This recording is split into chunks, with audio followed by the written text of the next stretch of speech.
And to give us their take on the president's recent pronouncements regarding the country's stance on the ICC, we have with us tonight Mr. Carlos Conde, Senior Researcher for the Human Rights Watch Asia Division.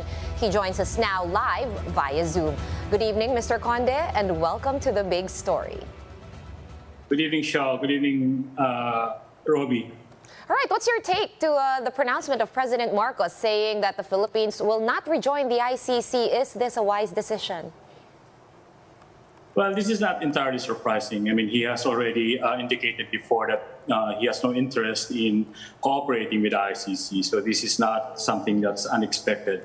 And also, I have to point out that this is something that will not have a bearing on the investigation by the ICC. The ICC will proceed its investigation, whether the Philippine government will cooperate or not, whether it will rejoin the Rome Statute or not. This is something that the ICC has made clear. So Mr. Marcos and his advisors on this can spin this all they want, but the fact is that this is definitely going to happen. This is a decision that the ICC is keen to take. But Kaloy, maybe you could build out some scenarios for us when you say that the process continues, and certainly the ICC and international legal experts have pointed out that the proceedings started long before the country withdrew its membership, and therefore it will continue. But how will that work? I mean, paint a picture for us. I mean, and some examples of what exactly can the ICC do, whether inside the country or outside the country, for purposes of continuing its investigation, even without the Philippines cooperating? Yeah. So keep in mind, Robbie, that when the Philippines withdrew from the ICC, or even before that, they have already, the Duterte administration had already said that they will not cooperate at all with the ICC. But still, the ICC Prosecutor's Office continued with its preliminary investigation and moved to request the trial chamber to proceed with a formal investigation. And it did that without the cooperation of the Philippine government. How they were able to do that? They had the cooperation with a lot of the victims of the drug war. They had the support and the cooperation of several non-government or civil society organizations, human rights advocates in the Philippines who provided information to the ICC. And also, families of the victims themselves provided information to the ICC, verified information to the ICC, that the ICC then used to make a determination that the investigation should be pursued. Now, keep in mind, the ICC, while it is based in The Hague, it has, and while it is, in some ways limited in its resources, it has the capability and the expertise to do this sort of thing. This is not something that happened just now in the Philippines. It has faced similar problems in other countries in its investigations over the years. So this is not something new. This is not unusual territory for the ICC. They have the will, the wherewithal, they have the resources, and they have the expertise to pursue an investigation regardless of the non-cooperation of the state. So I think it is also very important to point out that the ICC here is determined to pursue this because they made a commitment to do this, whether the government will cooperate or not. Okay, now, again, that word, cooperation, you still frame it as with a question mark at the end, whether or not they will cooperate or not. To the wording of Mr. Marcos' statement, it was very clear, categorical, we have no plans to be a member of the ICC again. On the other hand, he also said, I directed the legal team, pag-aralan nyo pa rin yan because we want to understand all the implications. Membership is separate from every notion or option of cooperation.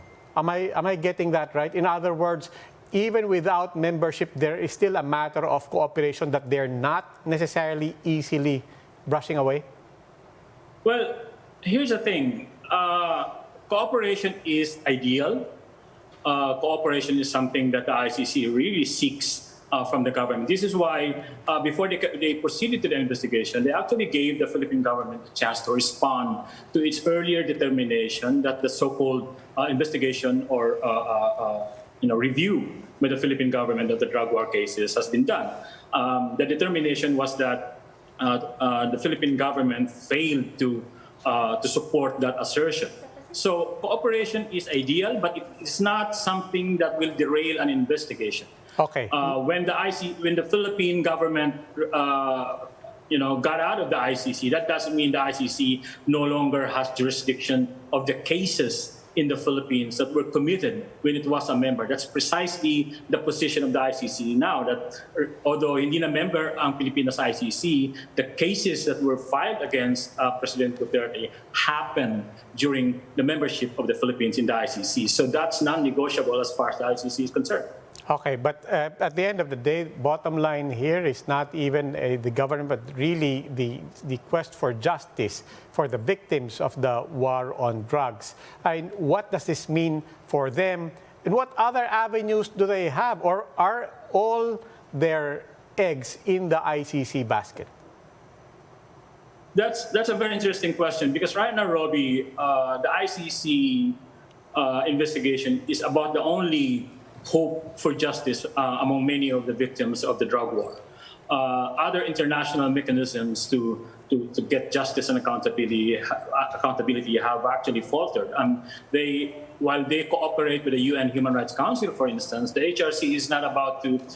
They declined the request to have some sort of mechanism in the Philippines to investigate the drug war. So they're now stuck with a so-called joint cooperation with the Philippines. So the ICC right now remains as the only viable avenue for victims of the drug war to pursue justice. And the decision by the President Marcos to not rejoin the ICC, while it is not relevant to the investigation itself, that prolongs their wait for justice. Because obviously, it would be better if the Philippine government cooperates with the ICC. I mean, if it's really serious about accountability, it would be better for this government to cooperate with the ICC and provide all the necessary information and evidence that is needed by the court to come to a determination about these cases. But apparently, accountability is the least of the priorities of this administration. Right, but of course, if you are a victim and you want to get some sort of a justice or retribution or some sort of reward even, how would that then play out without cooperation from the government? Well, this is where the role of the international community is crucial. Because domestically, it's really extremely difficult right now to expect any sort of justice or any accountability from mechanisms or from institutions in the Philippines. So, apart from the ICC, the victims' families can still pursue their cases before the UN Human Rights Council. Definitely, there's going to be a next session in September where they are going to reassess the joint program with the Philippines and the United Nations and see whether it needs to be improved or scuttled or what. So that's something that the victims can still run to. And also, there are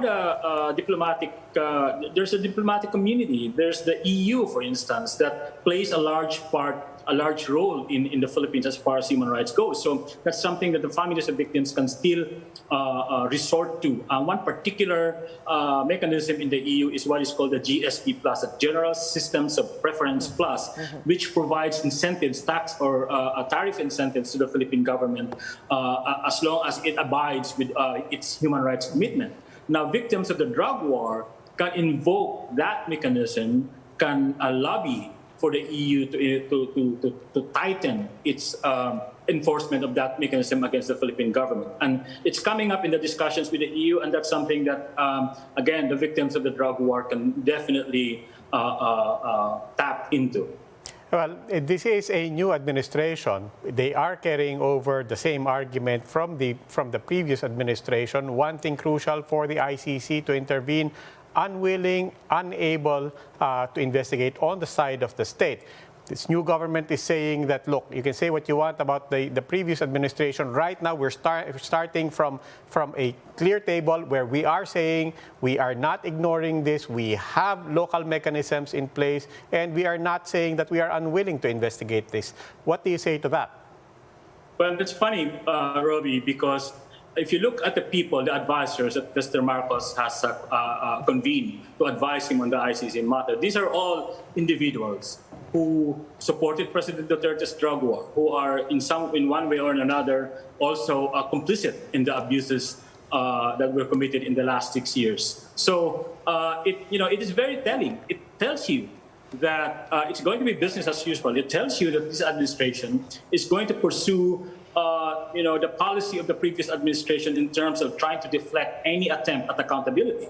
Already they're already doubling down on the point that the justice system, the judiciary in the Philippines is working perfectly. Now, that needs to be contextualized.